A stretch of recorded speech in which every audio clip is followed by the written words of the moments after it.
Hello friends, welcome to అత్తమ్మ రుచులు. ఈ రోజుటి వీడియోలో అవునండి మీరు చూస్తుంది నిజమే, వెల్లుల్లిపాయ రెబ్బలతో మన గార్లిక్ పికిల్ అనేది పట్టబోతున్నాం. అదే మన వెల్లుల్లి ఆవకాయ పచ్చడి. ఇది భలే రుచిగా ఉంటుందండోయ్. మీరు ఒక్కసారి ఇది ట్రై చేసి టేస్ట్ చూసారనుకోండి, ఇక మీరు ఆవకాయ కాదు కదా ఎలాంటి పచ్చళ్ళైనా బలాదూర్ అనమాట వీని ముందు. సో ఇక ఎటువంటి ఆలస్యం లేకుండా మరి ఈ రోజుటి స్పెషల్ అయిన గార్లిక్ పికిల్ తయారు చేసుకోవడానికి కావాల్సిన పదార్థాలు ఏంటో, తయారీ విధానం ఏంటో చూపించేస్తాను. నాతో పాటు వీడియోలోకి వచ్చేయండి. వెల్కమ్ బ్యాక్ టు అత్తమ్మ రుచులు. ఫ్రెండ్స్, ముందుగా అయితే మనం వెల్లుల్లి ఆవకాయ పచ్చడి. ఎందుకు వెల్లుల్లి ఆవకాయ పచ్చడి అంటున్నానంటే, ఇది ఆవకాయ మోడల్లోనే ఉంటుందండి. ఆవకాయ టేస్టే ఉంటుంది, కాకపోతే అక్కడ మనం మామిడికాయలు యూస్ చేస్తాం కాబట్టి ఆవకాయ అంటున్నాం. ఇది కూడా సేమ్ ప్రాసెస్లో పట్టబోతున్నాం. దీనికోసం నేను 100 గ్రాముల వెల్లుల్లి రెబ్బలను తీసుకుంటున్నానండి. సో వీటిని ఏం చేస్తున్నానంటే, ఇవి చాలా పెద్దగా ఉన్నాయి కదా, తినేటోళ్ళు కొంచెం ఇబ్బందిగా ఫీల్ అవుతారని ఇలా 2 ముక్కలుగా కట్ చేసుకుంటున్నాను. ఈ 100 గ్రాముల వెల్లుల్లి రెబ్బల్ని. ఇదైతే చాలా చాలా హెల్త్కి మంచిదండి.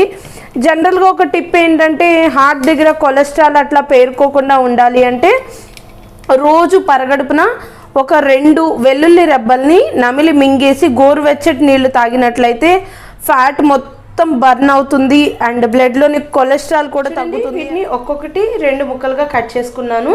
ఇప్పుడు ఏం చేద్దామంటే, ముందుగా స్టవ్ ఆన్ చేసుకొని ప్యాన్ పెట్టుకొని ఇందులో 2 టేబుల్ స్పూన్లు ఆయిల్ యాడ్ చేసుకొని హీట్ చేసుకుంటున్నాను.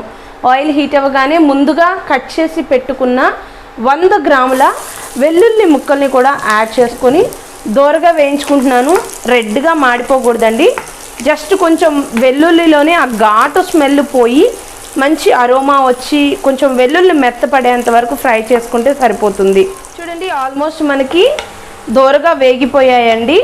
అన్నట్టు నేను మీకు ఒక విషయం చెప్పడం మర్చిపోయానండి. నేను యూస్ చేస్తుంది వేరుశనగ నూనె అండి. పచ్చళ్ళు పట్టుకోవడానికి, నిల్వ పచ్చళ్ళు పట్టుకోవడానికి వేరుశనగ నూనె, అలానే పప్పు నూనె అంటే నువ్వుల నూనె అయితేనే బాగుంటాయి అన్నమాట.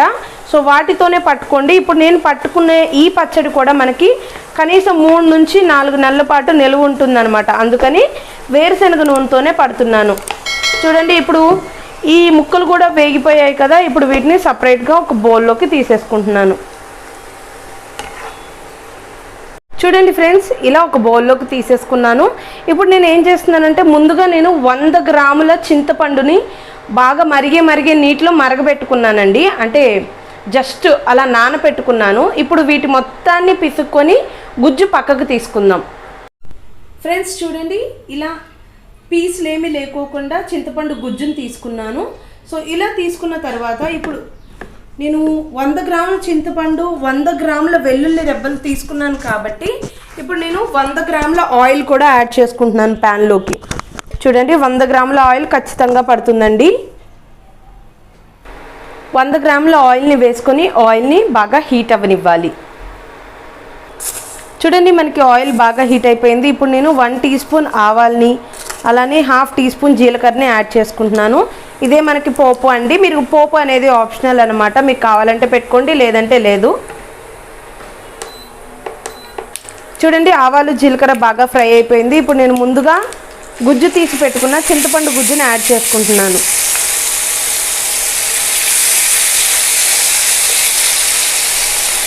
ఈ గుజ్జుని కొంచెం దగ్గరకు అయ్యేంత వరకు మనం కుక్ చేసుకోవాలి. ఎందుకంటే మనం వేడి నీళ్ళలో జస్ట్ తీసి పెట్టుకున్నామండి. వేడి నీళ్ళలో నానబెట్టి గుజ్జు తీసి పెట్టుకున్నాం. మనకి పచ్చడి ఖచ్చితంగా నిలవ ఉండాలి అనుకుంటే చింతపండుని ఇలా ఉడకపెట్టుకోవాలండి.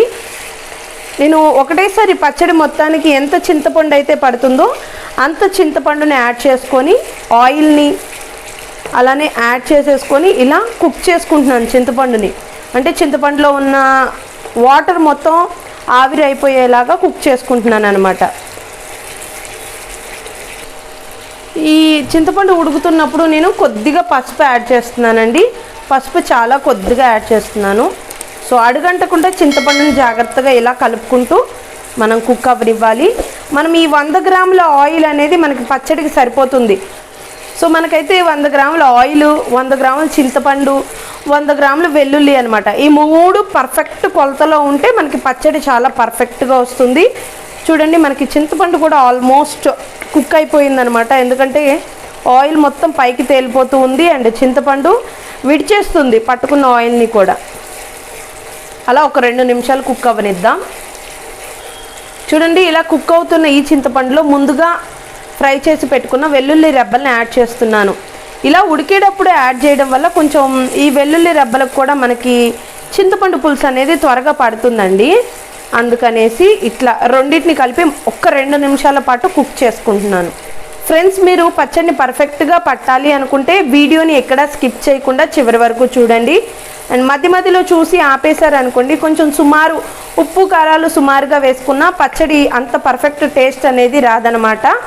సో ఇది నా ఒక చిన్న రిక్వెస్ట్ అండి, మీరు వీడియోని ఎక్కడా స్కిప్ చేయకుండా చివరి వరకు చూసేయండి. చూడండి మనకి చింతపండు కూడా బాగా కుక్ అయిపోయింది. ఇప్పుడు నేను స్టవ్ ఆఫ్ చేసుకొని కంప్లీట్గా చల్లగా అవ్వనివ్వాలండి. అంటే బాగా అసలు వేడి ఏమీ లేకుండా ఆరబెట్టేసుకుందాం ఈ చింతపండుని, అలానే ఈ ఆయిల్ని, అలానే మన వెల్లుల్లిని.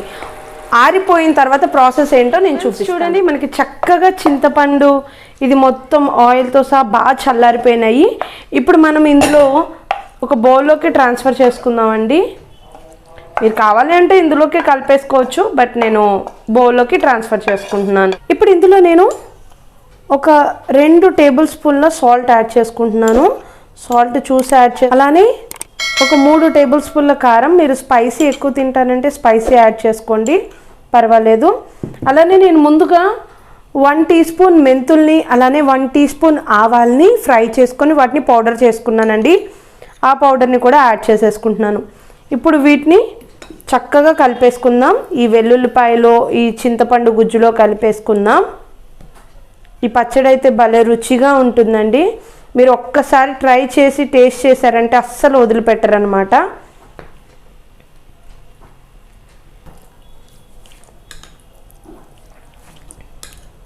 ఫ్రెండ్స్ చూడండి చక్కగా కలిపేసుకున్నాను. అంతే ఫ్రెండ్స్, చూసారా ఎంత కలర్ఫుల్గా మన ఆవకాయ ఇలానే ఉంటుందన్నమాట. పచ్చడి అయితే చాలా చాలా రుచిగా ఉంటుంది. ఆయిల్ అయితే చాలా పర్ఫెక్ట్గా సరిపోయింది. మీరు ఇన్స్టెంట్గా ఇది వేసుకొని తినేయచ్చు. రోజు వేడి అన్నంలో ఫస్ట్ ముద్ద ఈ వెల్లుల్లిపాయ పచ్చడితో తినండి. మీకు హెల్త్కి హెల్తీ, అలానే పచ్చడి తిన్న ఫీలింగు అంతా చాలా బాగుంటుందండి. అంతే ఫ్రెండ్స్, ఎంతో సింపుల్గా టేస్టీగా ఉండే మన వెల్లుల్లిపాయ ఆవకాయ పచ్చడి రెడీ అయిపోయింది. మీరు ట్రై చేయండి. ట్రై చేసి టేస్ట్ ఎలా వచ్చిందో నాకు కామెంట్ చేయండి. ఈ వీడియో మీకు బాగా నచ్చింది కదా, అయితే ఇప్పుడే లైక్ చేసి షేర్ చేయండి. అలానే మీ విలువైన అభిప్రాయాన్ని కామెంట్ రూపంలో తెలియచేసినట్లయితే ఇలాంటి మరెన్నో లేటెస్ట్ వీడియోస్, కొత్త వీడియోస్ మొత్తం మీ ముందుకు తీసుకొచ్చేస్తాను. Thank you for watching.